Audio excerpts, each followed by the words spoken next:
A very warm welcome to the third day of the Hamptons Doc Fest, of our 8-day festival that we put on for you, documentary lovers.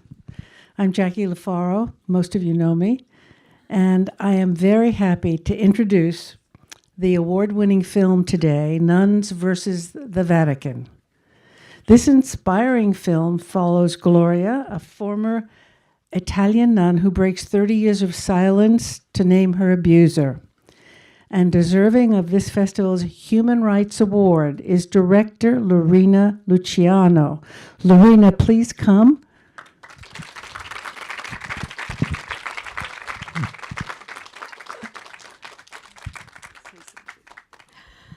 Thank you so much. I want to acknowledge also producer Filippo Piscopo. We've been partners in crime for 25 years, making socially meaningful films. It's a great honor not only to be here, thank you so much for the festival, to bring this type of films available to the audience. It's a great honor to receive the Human Rights Award because abuse, it is a violation of human rights, and so it's especially important to receive this award. And one short thing, very often they ask us about what kind of impact we envision with this film. And I always say that we're not politicians, we are not lawmakers, we are not activists, we are storytellers. So our active impact work, like many other filmmakers, lasts many years. And when we finally have a film out, festivals like this, an audience like you, are an important second step of impact because they bring the story to the world and to the surface. So thank you so much. Stay for the Q&A that we will have afterward. And thank you, Jackie Lofaro. Thank you, Karen Arikian. Sorry if my thick Italian accent is very present, so sorry. It is a beautiful Italian accent. Take your picture. Moved by the film and its power. And thank you both for your bravery in taking on this subject and believing the women and for telling their stories. I mean, it's really, it's such a powerful and sort of quiet but magnificent telling of the stories. So tell us a little bit about how this came about, how you came to the story and Gloria, and how you decided to take it on. So both Filippo and I were born and raised in Italy. I went to Catholic school, even if I come, and he too, we come from very progressive families. And then we moved to the United States in the late 90s. And I think that when you take a step afar from the context that you were raised, all of a sudden a lot of things become so big. And when in 2019, the article by Lucetta Scarafia, the former editor-in-chief of the Vatican's Women magazine, came out, talking about clergy abuse of nuns, it was an epiphany because you realize that even if we're very progressive and we stand up for rights of, who we think they deserve to be talked about, we realize that was happening in our own backyard because we grew up always, and we grew up in Milan, many churches, and, my moms live in front of a church. You always see nuns working, even if nuns are, they have PhDs, they have masters, and you never see a woman around in the night news, close to the Pope, among cardinals. So all of a sudden we And for me, especially because I went to Catholic school, I still have friends from high school. Many of them are still, we're not churchgoers. Many of them, they are. And it was interesting because once we took on this story, you know, what Lucetta Scarafia experienced about people telling her, why are you saying this, you know, it happened to us. And a lot of people that they stopped talking to me because the idea was like, you want to take down the church.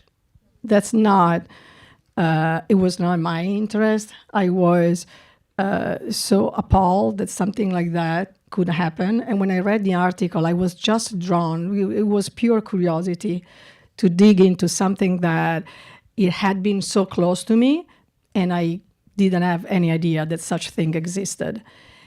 And then the moment that I started, you know, doing research, I realized that that was not something new. That had been reported for 30 years. Actually, the very first semi-public report, it's from the 80s. Mary O'Donoghue, she was a very progressive nun from Ireland. She was a doctor and a missionary. And she was the first one that wrote a report that was sent to the Vatican and then circulated, and it was, you know, semi-officially published, and everything was silenced. And so very interestingly,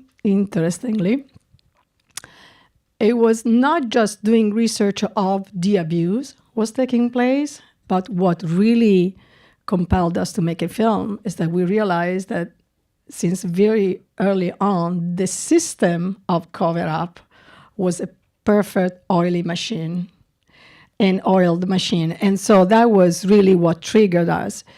And so I think that what I really care about the film is as two registers. On one side, we are exposing a systemic abuse that has been going on, and this system is such to keep people quiet and all information not available, not even, as you can see, to the lawyer that we showed. But also the idea of bringing women that are in our imaginary, collective imaginary. This, you know, as the sister of our main character, Gloria, says, you would think that they live this wonderful life dedicated to love, to the good. And then that was very, you know, it was to me, it was very urgent to make those women become so human and vulnerable, to make them exactly like us, so that they can reclaim their voice, not as saints, devoting their life for, no, their call is authentic, but the context where they thought that they could pursue this call, unfortunately, is a context that fuel abuse and protects so it's the two register. It was, you know, exposing, it was not only telling what was happening, but also the level of cover up and the many layers. It's not only the Pope, the Cardinal, the priest, but also it's the same parishioners. Is your fellow nuns, is your Mother Superior. And then in many cases, not in Gloria's case, in many cases we had pursued stories. For many months, it was a lot of research. It was very difficult to finally find Gloria and through Federica, nuns that would tell us that they couldn't share what happened to them with their families, because for the family it's a shame as well. You know, there is sex involved, the idea of whose guilt is this, and then once again, if you believe to have your daughter being a nun, it brings some sanctity to your family as well. So it really triggers so many social, psychological, familial dynamics. Yeah. It was so shocking when we learned that the, survivors were being blamed. Just as even they were confessing.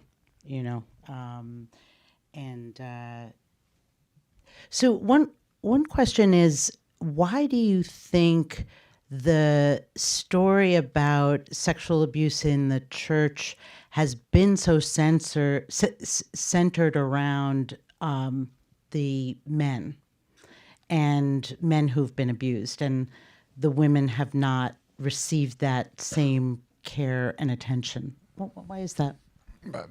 Part of it, I think, it's the patriarchy of the church that focuses everything on men, and it was very interesting for me as a man, as a producer of the film, to find that out as an insider and as an outsider being here in the United States. And she was saying something that we should have seen already when we were living in Italy, and it was even more macroscopic when we looked at it from here. So it was very interesting how the attention is constantly on the abuser. We also discovered something that we didn't know about the rehab centers, for example, for priests, abuser priests, that are run more like a summer camp or a very, this was shocking to us as well when we found out. This was the result, of course, of a wide networking with many different sources, and oftentimes people don't want to talk. And this is the other problem in terms of, the centrality of men and the protection that's around men and priests in particular, where, for example, the judicial courts are entirely made by priests that are judging priests. So in terms of, as you can imagine, in terms of impartiality, it's a big problem. So it's an entire system that's built around the protection of men and priests who are at the top of the ladder in the church. And what was, by the way, very fascinating to me as a man was to see this, army of women that are coming together, and they're trying to destroy that, shrine of silence that's erected by the church. I just want to add something to your question. The reason why men have always been, because the lens was only on the pedophile priests. And once you shift the lens just as a pedophile problem, which, by the way, is not true because only 40% of the abuse are considered by pedophile priests, but you shift the focus on sin and on those rotten apples. And that was so easy for the church. And, if you do research, that is like the leitmotif. And so you're a sinner. In a way, if you are a pedophile priest, it's very confined. There is also another question that when it comes to women, I don't want to go too much into, but historically, because there are a lot of children that have not been recognized, but they are, the fathers are priests. And there is the whole, the succession of mantenere,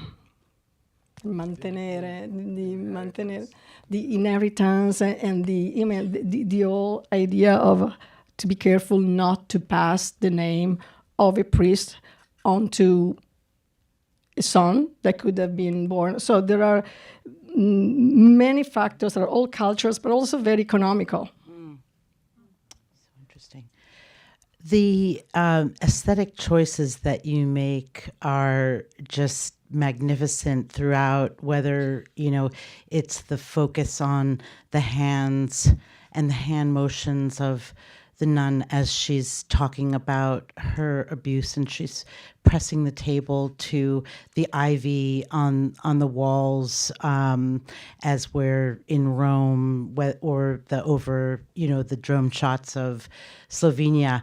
Can you talk a little bit about, Filippo, you're an amazing director of photography, cinematographer, and Lorena, you've directed other films, beautiful other films. Can you talk a little bit about those choices? It's a wonderful collaboration. We do fight because people, they ask, do you fight? Yes, we do fight. Usually I fight by myself because he doesn't fight. I fight in a different way. It's a quiet fight. You're both lawyers too, so. But we never fought in court. So, no, thank you for mentioning everything that you mentioned, the hands and the EV with the wind. Two things. First of all, everything is very intentional. So, for example, the hands.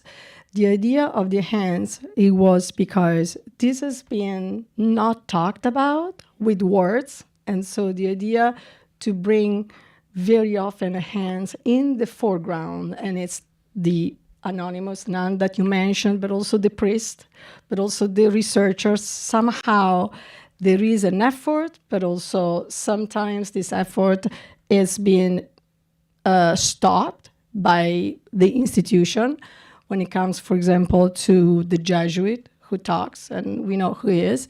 Of course, it becomes like almost how far someone goes and stand up for what is right. Or, for example, the Eevee. To us, the Eevee was like, they're very strong. They stand strong and beautiful against this wall, and those Eevees that have been there for 100 years.